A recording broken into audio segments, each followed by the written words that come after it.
Bonjour tout le monde, bienvenue chez moi. Aujourd'hui, on se pose la question, quel style de fromage faire en plein milieu de l'été lorsqu'il fait très chaud, des fromages simples et faciles à faire pour des débutants? L'été, on a souvent plus de temps à notre disposition à consacrer à nos loisirs, comme faire du fromage à la maison. Si c'est un sujet qui vous intéresse, vous êtes au bon endroit. Abonnez-vous à la chaîne, regardez les vidéos, amusez-vous, faites du fromage à la maison, quoi. Quel style de fromage faire en plein milieu de l'été? Numéro 1, et ce n'est pas pour rien que je le place en première position, c'est le fromage halloumi. Le halloumi, c'est un fromage à griller que l'on peut mettre directement sur le barbecue. C'est le roi de l'été. Si vous n'avez jamais essayé ça de votre vie, vous pouvez le faire le jour même, le consommer le jour même. Il sera meilleur 2-3 jours après sa confection. Il va mieux avoir absorbé son sel, mais vraiment, essayez ça. Deuxième fromage, un fromage qui est né de la chaleur, donc un fromage parfait pour l'été, c'est la mozzarella. Dans la technique de la recette que je vous propose sur la chaîne, la mozzarella est chauffée à grande température pour lui donner la possibilité d'être filée et formée en boule. Essayez ça si vous n'avez jamais tenté de votre vie. Ensuite, un fromage qui s'apparente beaucoup à la mozzarella, c'est la burrata. La burrata, c'est une enveloppe de mozzarella en quelque sorte dans laquelle on va venir insérer de la crème, des petits bouts de fromage mozzarella effiloché et que l'on va refermer d'un pincement de doigts. C'est magnifique à voir, c'est amusant à faire. La vidéo ici. Bon, quittons à présent la famille des fromages qui s'étirent comme la mozzarella pour aller voir la famille du panir. Le panir, c'est un fromage de débutant par excellence. Il ne prend que 2 ingrédients, 3 si on ajoute le sel, donc du lait, du vinaigre ou du jus de citron et du sel. Vous avez tout ça déjà chez vous pour tenter un panir. Le panir, c'est un fromage qui va résister aussi à la chaleur, donc on le voit souvent coupé en petits cubes, inséré dans des sautés, dans des currys. Donc c'est un fromage qui est amusant à faire pour l'été et pour les débutants. Similairement au panir, on a le queso blanco qui est en fait à peu près la même chose, mais qui est venu de complètement l'autre côté du monde. Donc, historiquement, ces fromages ont évolué un peu à grande distance, ont eu leur propre nom, mais dans les faits, c'est essentiellement la même chose. Et tant qu'à vous initier au fromage à la maison, je vous invite à tenter l'aventure du beurre maison. C'est seulement de la crème que vous allez brasser ou mélanger très rapidement pour séparer le beurre du petit lait. Donc, tout ça, vous êtes capable de faire ça à la maison. Le beurre, vous pouvez le consommer la même journée que sa confection. Si vous tentez un autre style de beurre qui est aussi intéressant, c'est le beurre de culture.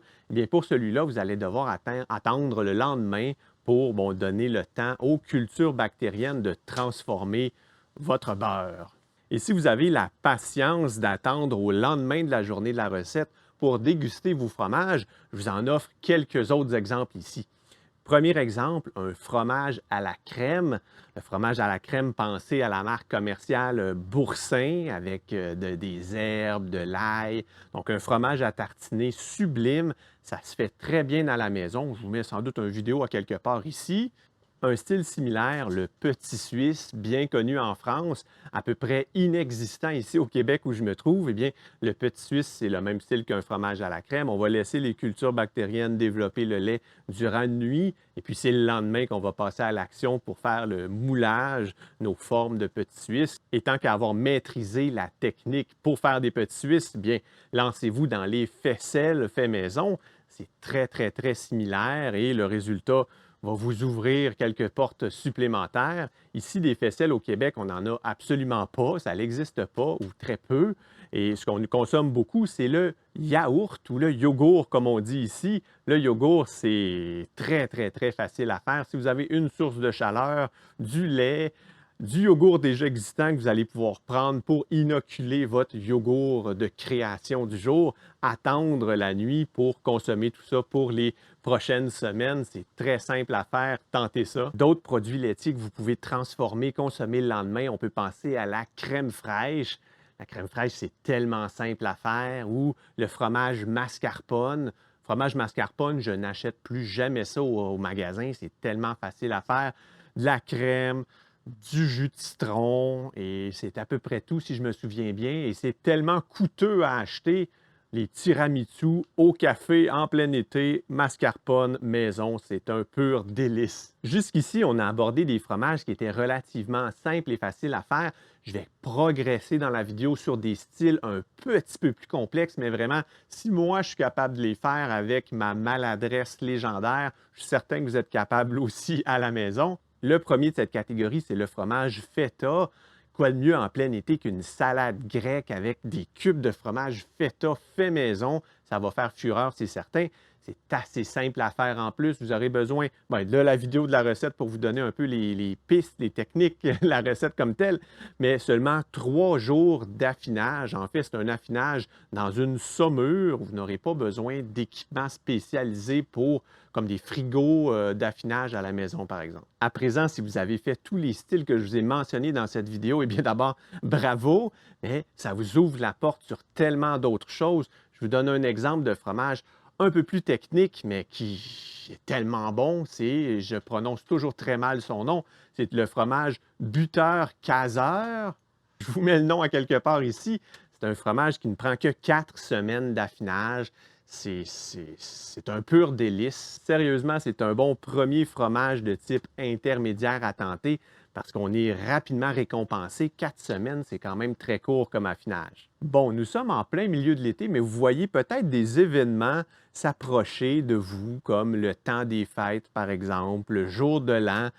Des événements qui, quand on fait notre fromage, peuvent intégrer notre calendrier de recettes, puisque, comme je vous l'ai dit, certains fromages prennent plus de temps à affiner. Si, par exemple, le temps des fêtes est dans 5 mois, l'été peut être un bon moment pour prévoir ces recettes. Je vous donne quelques exemples. Faire un fromage de style camembert à la maison ou une croûte fleurie va vous prendre environ 4 semaines d'affinage. Le résultat, c'est sublime. Et de voir évoluer la croûte fleurie à travers le temps, éclore sous nos yeux, vraiment, j'ai pas de mots pour le dire, c'est une merveille de la nature. Un autre style assez rapide à faire, c'est le fromage Gouda. Un Gouda va vous prendre environ 6 semaines à faire.